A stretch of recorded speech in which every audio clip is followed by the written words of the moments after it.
sebuah desa terpencil di lereng Gunung Kemukus, masyarakat masih menjaga adat dan pantangan yang diwariskan turun-temurun. Salah satu larangan paling sakral adalah tidak boleh memukul kentongan pada malam Jumat Kliwon, kecuali ada kematian. Konon, suara kentongan itu bisa membangunkan penunggu dari alam lain. Namun, suatu malam, seorang pemuda bernama Raga, yang baru saja kembali dari kota, menantang adat tersebut. Bersama 3 temannya, ia mabuk dan memukul kentongan besar di balai desa. Dentangannya menggema di antara pepohonan, membuat bulu kuduk warga berdiri. Tak ada yang terjadi hingga dini hari. Langit gelap, angin mendesir kencang, dan bau kemenyan tiba-tiba menyelimuti desa. Dari arah puncak Gunung Kemukus, terdengar suara denting bambu dan ranting patah, seperti sesuatu yang terbang menembus hutan. Tak lama kemudian, keranda maya terbang melintas di atas desa, mengayun-ayun perlahan seperti diarak makhluk tak kasat mata. Keranda itu tidak kosong. Ada sosok mayat di dalamnya, dibungkus kain kafan yang penuh darah dan meneteskan cairan hitam pekat. Matanya terbuka, menatap langsung ke arah rumah Raga. Malam itu, satu persatu teman Raga ditemukan dalam kondisi mengenaskan. Tubuh mereka terkoyak seperti habis dicakar makhluk buas, dan di sekitar jenazahnya selalu ditemukan bunga kamboja layu serta jejak tanah kuburan basah. Raga, diliputi ketakutan, mencoba mencari perlindungan ke rumah dukun tua bernama Mbah Rengganis. Sang dukun gemetar ketika mendengar apa yang terjadi. Kowe wis ngundang arwah penjaga keranda. Leluhur desa dulu mengubur mayat pengkhianat di puncak Gunung Kemukus dengan ritual khusus. Arwahnya dikurung dalam keranda yang disegel dan tidak boleh dibangunkan. Mbah Rengganis mempersiapkan ritual tolak bala. Namun malam itu, keranda terbang kembali. Kali ini mendarat tepat di halaman rumah Raga. Keranda itu terbuka. Dari dalamnya keluar sosok berjubah kafan, tinggi menjulang, dengan wajah tertutup rambut panjang dan berbau busuk. Ia menyebut nama Raga dengan suara serak bercampur tangisan. "Kau telah membangunkan aku, kini gantian aku yang mengantarmu." Esok pagi, desa dikejutkan dengan penemuan keranda kosong di balai desa, basah dan berlumuran darah. Di dekatnya, tergantung di pohon, ada kain kafan robek dan potongan tangan Raga. Sejak itu, suara kentongan tidak pernah terdengar lagi, dan setiap malam Jumat Kliwon, keranda itu masih terlihat terbang melintasi desa, mencari jiwa baru untuk diarak. Sudah 3 minggu sejak kematian Raga. Warga desa Banyuanyar hidup dalam ketakutan. Tak seorang pun berani keluar rumah setelah maghrib.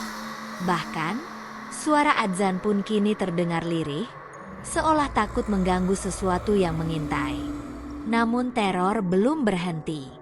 Pada malam Jumat Kliwon berikutnya, keranda itu muncul kembali. Terbang rendah, nyaris menyapu atap rumah warga, sambil mengeluarkan suara gemeretak seperti kayu lapuk yang dipaksa bergerak. Di balik suara itu, samar-samar terdengar suara tangisan perempuan dan bacaan tahlil yang terbalik. Yang lebih mengerikan, keranda itu kini membawa 2 jenazah. Mereka adalah Pak Karta dan Mbah Darmi, 2 sesepuh desa yang dulu terlibat dalam peristiwa penguburan jenazah misterius di puncak Gunung Kemukus. Jenazah yang konon dihukum karena ilmu hitam dan pengkhianatan terhadap kerajaan lama. Rahasia kuburan tertutup. Warga muda bernama Sinta, cucu Mbah Darmi, merasa ada yang disembunyikan. Ia menemukan buku catatan tua milik neneknya, berisi peta dan catatan rahasia yang menyebut tempat terlarang bernama Petak Tirtangalam, sebuah kuburan tua yang tak tercatat dalam sejarah resmi desa. Bersama sahabatnya, Bagas, Sinta memutuskan menyelidiki. Mereka mendaki Gunung Kemukus, mengikuti peta kuno. Setelah berjam-jam, mereka tiba di sebuah area penuh pohon beringin besar. Tempat udara terasa lebih dingin dan waktu seperti berhenti. Di sana berdiri keranda asli, berlumut dan dililit tali ijuk hitam. Di sekelilingnya, berdiri nisan-nisan batu yang ditulisi aksara Jawa kuno. Sebuah prasasti mengatakan, "Sopo sing bangunke, bakal dikendong tekan pungkasane." Siapapun yang membangunkan, akan dibawa sampai akhir. Tiba-tiba, Bagas mendengar suara kentongan padahal mereka jauh dari desa. Dan suara itu datang dari arah belakang mereka. Ketika mereka menoleh, keranda itu telah menghilang dari tempatnya. Angin berhenti. Suara hutan lenyap. Tapi langkah-langkah berat terdengar mendekat, disertai aroma busuk anyir darah. "Jangan lari," bisik Sinta, gemetar. Tapi Bagas sudah kabur duluan. Beberapa detik kemudian, suara teriakan Bagas menggema, lalu hening.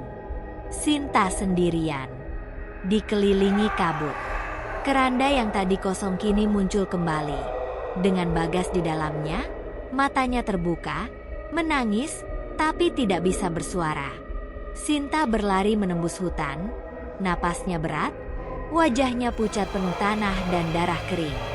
Di tangannya, ia menggenggam catatan tua dari situs pemakaman, lembaran lontar rapuh yang berisi simbol-simbol aneh dan mantra dalam aksara Jawa kuno.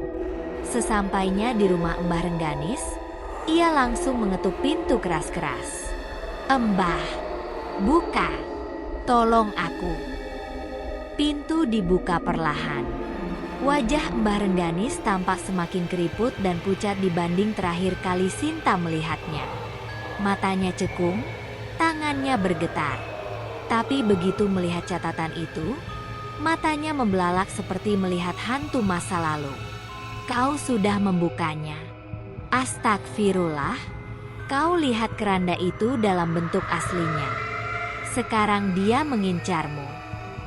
Sinta terdiam. Tangannya gemetar. Apa maksud Mbah? Itu keranda siapa sebenarnya? Mbah Rengganis menarik napas dalam dan duduk perlahan di atas tikar pandan. Ia membuka lemari tua, mengeluarkan sebuah kitab kulit yang dililit benang merah. Keranda itu milik Ki Rajiman, mantan dukun istana pada masa akhir kerajaan Giri Pralaya.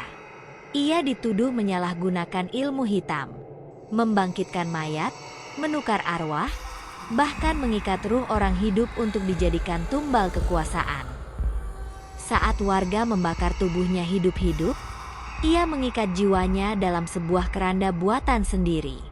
Bukan keranda untuk mati, tapi untuk menjemput roh mereka yang melanggar batas dunia, mereka yang menolak mati, atau yang menyentuh rahasia miliknya. Sinta menelan ludah. Tubuhnya menggigil. Ia ingat sorot mata Bagas dari dalam keranda, bukan hanya ketakutan, tapi seperti jiwanya sedang disedot perlahan. Keranda itu mencari tubuh baru. Kalau berhasil menjemput 7 roh dalam garis darah penolak mati, Ki Rajiman akan bangkit sepenuhnya. Kau, Sinta, adalah keturunan langsung dari Ki Mangir, pengusir pertama Rajiman. Karena itu, kau adalah tumbal utama. Sejak malam itu, hal-hal ganjil mulai terjadi. Sinta mendengar ketukan peti mati setiap pukul 3 pagi. Cermin di rumahnya menampilkan bayangan dirinya dalam kain kafan. Burung hantu mengelilingi atap rumah sambil mengeluarkan suara menangis. Dan yang paling menakutkan, bayangan keranda muncul setiap kali lampu padam, melayang di langit-langit, perlahan turun ke arah tempat tidurnya.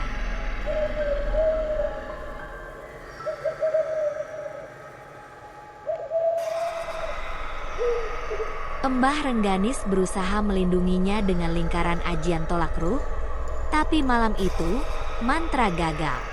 Tanah di bawah rumah mereka retak, dan udara berubah menjadi seperti ruang pemakaman. Dingin, lembab, penuh aroma bunga kemboja dan darah kering. Tiba-tiba, dari celah-celah lantai, muncul tangan-tangan busuk yang merangkak, menarik tikar dan tubuh Sinta. "Embah, tolong!" teriak Sinta. Embah Rengganis membaca mantra keras-keras, namun lidahnya seperti terkunci. Ia tersungkur, tubuhnya kejang. Dari pojok ruangan, keranda itu muncul perlahan. Tidak terbang, tapi menggesek tanah, menimbulkan bunyi seperti tulang digeret di atas papan. Sinta tak bisa bergerak.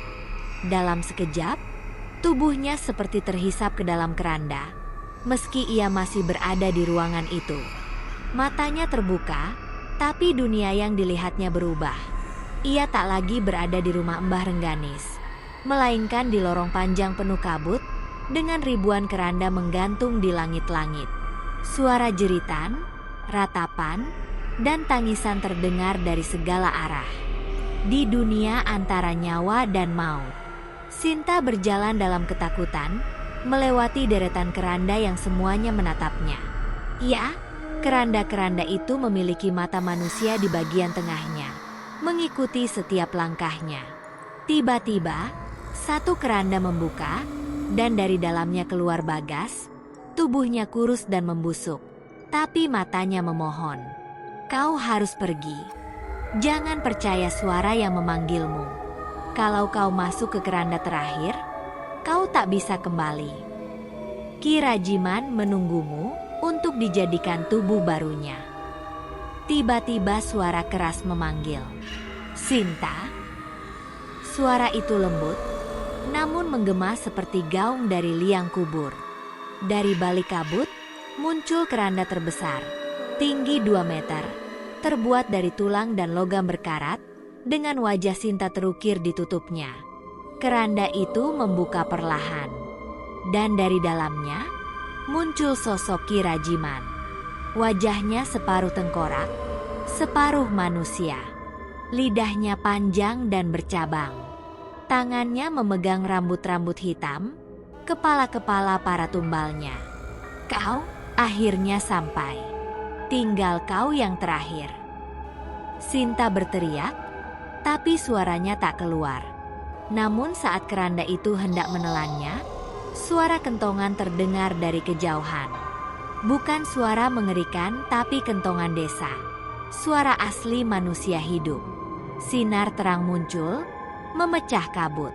Tubuh Sinta terhempas keluar dari lorong itu, kembali ke tubuhnya yang sempat tak bernyawa di rumah Mbah Rengganis. Ia terbangun dengan peluh dingin, napas tersengal-sengal. Di sebelahnya, Mbah Rengganis menangis. "Kau hampir tidak kembali. Kau sudah diangkut menuju alam tengah, ruang antara dunia dan kematian. Itu berarti kau tinggal punya satu malam Jumat Kliwon lagi sebelum keranda itu kembali menjemputmu." Langit malam itu lebih gelap dari biasanya. Tak ada bintang, bulan tertutup awan tebal. Sinta duduk di teras rumah Mbah Rengganis, memandangi langit kosong dengan tubuh membeku. Di tangannya, ia menggenggam ikat kepala kain hitam peninggalan ayahnya. Satu-satunya warisan dari keluarga yang konon memiliki darah pengusir arwah. Mbah Rengganis berbaring lemah di dalam rumah. Mantranya sudah tak cukup kuat. Tubuhnya terlalu tua, suaranya sudah serak, dan waktu terus berdetak. "Kau tinggal punya satu malam Jumat Kliwon, Sin," katanya sebelumnya. "Kalau kau gagal bertahan malam ini, maka tubuhmu akan menjadi bejana." Bejana bagi siapa? Jawabannya sudah jelas. Ki Rajiman. Dan malam ini, kentongan itu kembali berbunyi. DUG, DUG, DUG. Namun tidak hanya dari satu arah. 3 titik memukul kentongan dari ujung desa, tengah, dan hutan belakang. Suaranya berdentang seperti palu neraka yang membuka gerbang maut. Lalu terdengar suara gendang gamelan, diiringi suara tangisan yang dinyanyikan dalam bahasa kuno. Angin berubah dingin. Asap keluar dari sela-sela tanah. Pepohonan bergoyang padahal tak ada angin. Dan dari kejauhan, keranda itu muncul. Tapi kali ini bukan satu. Ada 7 keranda terbang, mengitari rumah Mbah Rengganis seperti burung bangkai. Di tengah mereka, keranda utama yang dulu Sinta lihat di alam lain, besar, terbuat dari tulang dan logam, dengan tali ijuk berayun-ayun seperti tentakel. Dari keranda itu, keluar suara, "Pewarisku, sudah waktunya." Sinta berdiri. Ia tak bisa lari. Ia tak bisa sembunyi. Tapi ia punya satu hal. Kunci rahasia dari catatan lama yang ia ambil dari situs pemakaman, yang kini telah berhasil ia pecahkan. Dalam catatan itu tertulis, Rajiman hanya bisa dikurung dengan bayangan dari darahnya sendiri yang belum tersentuh tanah.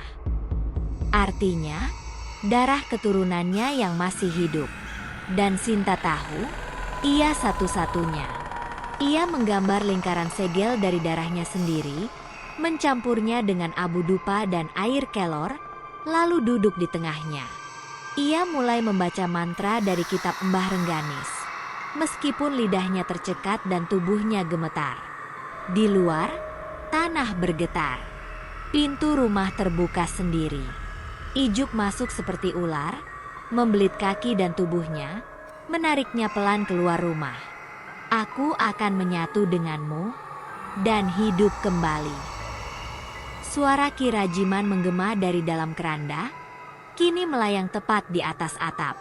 Tapi saat tubuh Sinta berada tepat di tengah halaman, lingkaran segel menyala. Api berwarna biru menyembur dari tanah, memisahkan keranda-keranda yang mengelilingi mereka. Sinta berteriak, membaca mantra terakhir. Dan tiba-tiba, semua suara lenyap. Sinta membuka mata. Ia berada kembali di alam tengah. Tapi kali ini, ia berdiri di altar batu di depan makam Ki Rajiman yang asli, dengan keranda kosong di sampingnya. "Kalau kau ingin menghentikanku, bunuh aku di sini." Suara Ki Rajiman muncul di belakangnya, tubuhnya kini utuh, tinggi, gagah, mengenakan jubah kerajaan. Matanya menyala merah. Tapi Sinta tidak takut. "Aku takkan membunuhmu, Ki Rajiman," katanya dengan suara tenang. "Aku akan membuang namamu dari dunia ini." Ia membaca mantra penghapus nama dari kitab Tirta Ngalam. Sebuah mantra yang tidak mengirim roh ke surga atau neraka, tapi menghapusnya dari semua ingatan, silsilah, dan sejarah. Tanpa nama, tak ada jiwa. Tanpa jiwa, tak ada kekuatan. Ki Rajiman meraung. Tubuhnya meledak menjadi kabut hitam yang berputar-putar, lalu menghilang ke dalam keranda, yang kemudian membusuk, retak, dan meledak menjadi abu. Sinta terbangun di tengah halaman rumah Mbah Rengganis. Tak ada keranda, tak ada ijuk, tak ada kentongan. Hening. Di dalam rumah, Mbah Rengganis tersenyum lemah. "Kau berhasil, enduk.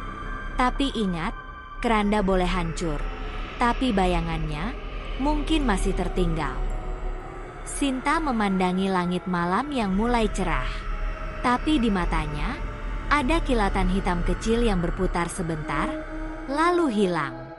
Dan dari sudut desa, suara tangis bayi terdengar. Tangisan yang diiringi suara pelan kentongan satu kali. DUG.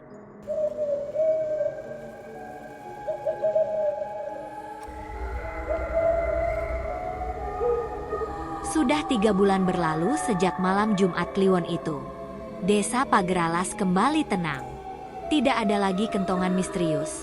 Tidak ada keranda yang melayang di langit.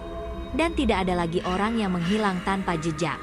Tapi bagi Sinta, kedamaian itu terasa seperti kabut tipis yang menutupi luka yang belum benar-benar sembuh. Ia kini tinggal bersama Mbah Rengganis, merawatnya yang semakin renta. Banyak warga desa mulai menghormati Sinta. Tak lagi menganggapnya gadis aneh, melainkan penjaga batas gaib yang telah menyelamatkan mereka. Namun setiap malam menjelang, Sinta masih sering menutup semua cermin di rumah. Karena dalam pantulan kaca, ia masih sesekali melihat keranda kosong berdiri di belakangnya. Meski hanya sekelebat. Sebuah bayi tanpa nama. Suatu pagi yang dingin, warga desa geger. Di depan gerbang makam tua, seseorang menemukan seorang bayi laki-laki terbungkus selendang hitam, tanpa secari kertas pun yang menjelaskan siapa orang tuanya. Tak ada jejak kaki, tak ada saksi. Hanya bau bunga kantil dan abu dupa yang menggantung di udara. Mbah Rengganis memandangi bayi itu lama, lalu berbisik lirih. Iya, bukan dari dunia kita. Warga menamai bayi itu Raka, artinya anak malam, karena ditemukan saat fajar menyingsing. Sinta, yang awalnya tak ingin terlibat, akhirnya tak bisa mengabaikan tatapan kosong sang bayi, seolah matanya menyimpan usia yang lebih tua dari kehidupan. Peti kosong. Beberapa malam setelah kedatangan Raka, Sinta mulai mendengar suara berdesir di dalam tanah. Ia mengunjungi kembali situs pemakaman kuno, tempat ia pertama kali melihat keranda melayang. Tanahnya kini tertutup rumput liar, tapi ada satu tempat yang aneh. Sebuah gundukan kecil seperti makam, namun tanpa nisan. Saat Sinta mendekatinya, tanah itu berdenyut seperti jantung. Ia menggali sedikit dan menemukan sebuah peti kayu kecil. Kosong, tidak ada isinya. Tapi saat ia menyentuhnya, suara lama menggema dalam pikirannya. Tanpa nama, tak ada jiwa. Tapi jika nama diberikan kembali, aku akan bangkit, bukan sebagai diriku, tapi sebagai dia yang menerimanya. Sinta memandang bayi Raka di pelukannya. Kesadaran yang terlambat. Malamnya, Sinta mengelus kepala bayi itu. Tapi tiba-tiba, tangan mungil Raka mencengkeram lehernya kuat. Lebih kuat dari bayi manapun. Matanya berubah. Bukan mata anak kecil, tapi mata orang dewasa yang penuh amarah dan dendam. Terima kasih, sudah memberi aku rumah baru. Sinta berguling, menjatuhkan Raka, yang tertawa dengan suara serak dan dalam. Bukan suara bayi. Ia sadar, keranda boleh dihancurkan, nama boleh dihapus, tapi ruh yang telah mencicipi dunia manusia, akan terus mencari pintu untuk kembali. Dan pintu itu adalah tubuh bayi tak bernama. Tamat. Beberapa tahun kemudian, Raka tumbuh menjadi anak kecil yang terlalu pendiam. Tak pernah menangis, tak pernah tertawa. Tapi setiap malam Jumat Kliwon, ia menatap langit kosong sambil bergumam. Namaku belum lengkap, tapi petiku sudah menunggu. Dan pada suatu malam, kentongan berbunyi sekali lagi. DUG. Pelan, tajam, penuh janji.